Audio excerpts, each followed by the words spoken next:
Long, long ago, in a dense forest, there were thousands of tall and beautiful trees. They were happy but proud of themselves.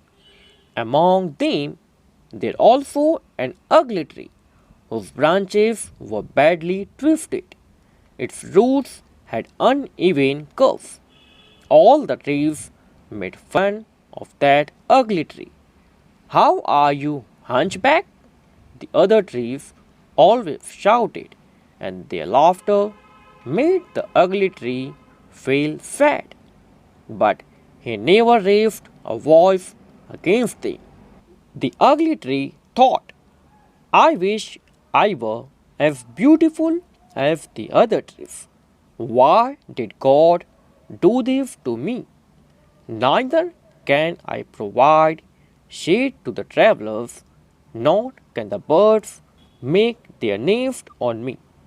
Nobody needs me. One day, a woodcutter came to the forest. He took a look at the trees and said, These trees are lovely. I must cut them. As soon as he picked up his axe, the trees became frightened. Chop, chop, chop went the woodcutter's axe, and one by one the trees started to fall. None of us is going to be spared, screamed one of the beautiful trees. Soon that tree too was brought to ground by the woodcutter's axe. By now the woodcutter had come near to the ugly tree.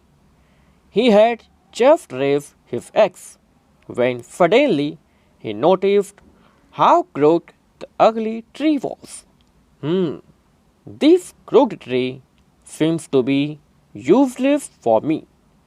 I cannot make long straight logs of this ugly tree, he thought, and he moved towards another beautiful tree. The ugly tree heaved a huge sigh of relief. He realized that by making him ugly, God had actually given him a boon. From that day, the ugly tree never complained. He was happy with his crude branches. He never forgot how he was spared from the woodcutter's axe, only because he was crooked and ugly.